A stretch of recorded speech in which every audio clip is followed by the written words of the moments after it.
as an example, because that's an easier example to use. If you're working with students and you're understanding what they're here for, find out what's their end goal.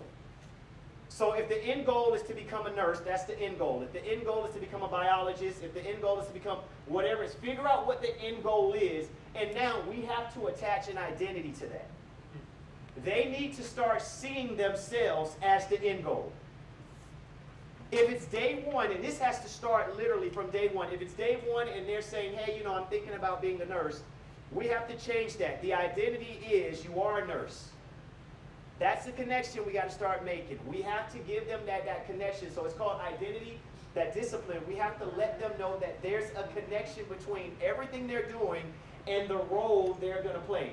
We have to make that connection. That's something I learned, and I didn't realize my professor was doing this when I was in college for the first time. When I was getting my degree in mortuary science, on the first day, they literally told us we're all morticians.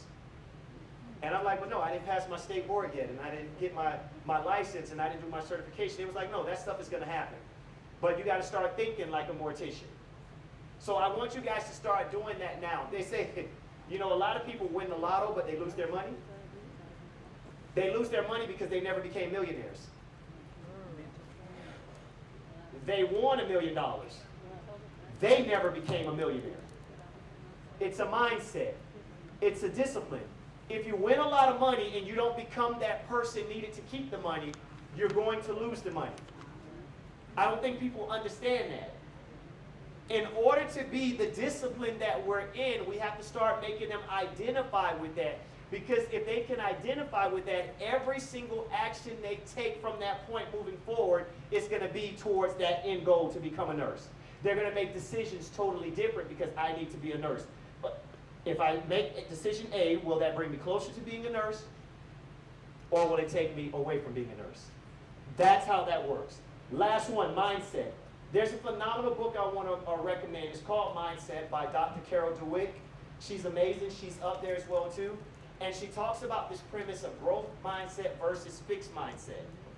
We need our students to understand there's something called growth mindset. And when we say growth mindset, we need to help our students to reframe how they're looking at things. We have to reframe.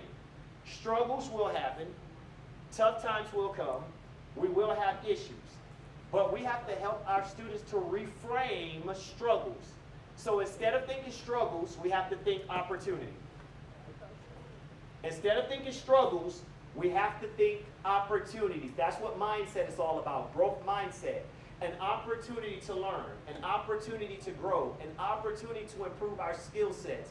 When things happen to us and they're unfavorable, don't look at it as something bad happening to us. We have to look at it, change our mindset, paradigm shift. We have to look at it as an opportunity to get better. When my wife and I have disagreements, I don't get upset anymore.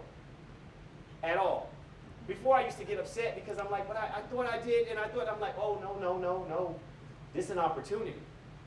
This is an opportunity. I need to lean in right now. Opportunity. Maybe I'm not listening as well as I think I am. Oh, this is an opportunity. Maybe I need to be quiet at the time I should be listening. Oh, this is an opportunity. So, oh, I hit a nerve. I hit a nerve. Oh, I hit a nerve. I just hit a nerve. These are opportunities to grow, opportunities to learn, opportunities to get better. So when we're talking about mindset and how to foster interpersonal relationships, that's why I gave you all these questions. I want you guys to get really good at that. Regardless of what your dominant personality is. I know some of you all are probably like, I'm a dolphin, and that's just not my thing. We have to flex. So instead of being a dolphin,